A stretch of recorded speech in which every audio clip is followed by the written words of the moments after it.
بادشاہ اپنے دربار میں انصاف کی فریاد سن رہا ہے۔ درباری وزیر بادشاہ کے ساتھ بیٹھا ہے۔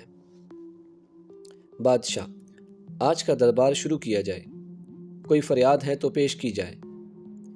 غریب کسان ہاتھ جوڑ کر بادشاہ کے سامنے آتا ہے اور کہتا ہے: بادشاہ سلامت، میرے ہمسائے نے جو ایک رئیس آدمی ہے میری زمین پر قبضہ کر چکا ہے۔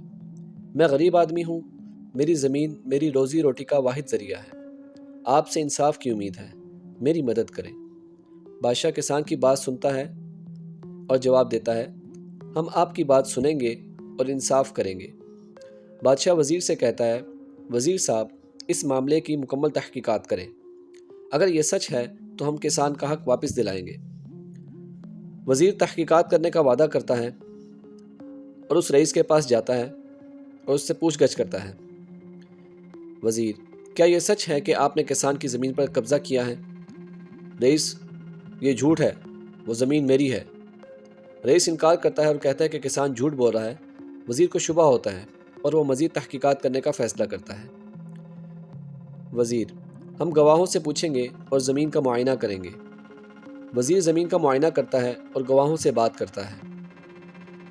وزیر گواہوں سے: یہ زمین کس کی ہے؟ گواہ: یہ زمین کسان کی ہے، رئیس نے اس پر زبردستی قبضہ کیا ہے۔ گواہ اس بات کی تصدیق کرتے ہیں کہ زمین کسان کی ہے۔ وزیر بادشاہ کو حقائق بتاتا ہے۔ بادشاہ رئیس کو دربار میں بلاتا ہے۔ رئیس جھوٹ بولنے کی کوشش کرتا ہے لیکن گواہوں اور شواہد کے سامنے اس کی حقیقت کھل جاتی ہے۔ بادشاہ رئیس کی طرف دیکھتے ہوئے کہتا ہے: تم نے ظلم کیا ہے اور ظلم کرنے والے کو اللہ معاف نہیں کرے گا۔ اللہ کے رسول صلی اللہ علیہ وسلم نے فرمایا کہ جس نے کسی کی زمین پر ناجائز قبضہ کیا، قیامت کے دن اس کے گلے میں آگ کا توق ہوگا۔ تمہیں اس ظلم کی سزا دی جائے گی۔ فوراً زمین واپس کرو اور کسان کو معاوضہ دو۔ رئیس جھک کر کہتا ہے: میں اپنی غلطی مانتا ہوں بادشاہ سلامت۔ بادشاہ کسان سے معذرت کرتا ہے کہ اسے انصاف کے لیے اتنا انتظار کرنا پڑا۔ کسان خوش ہو جاتا ہے اور بادشاہ کو دعائیں دیتا ہے۔ غریب کسان: اللہ رب العزت آپ کو جزا دے بادشاہ سلامت۔ بادشاہ درباریوں سے مخاطب ہو کر کہتا ہے: یاد رکھو، انصاف ہی اللہ کی رضا کا راستہ ہے۔ حکمران کا فرض ہے کہ ظلم کا خاتمہ کرے اور عدل قائم کرے۔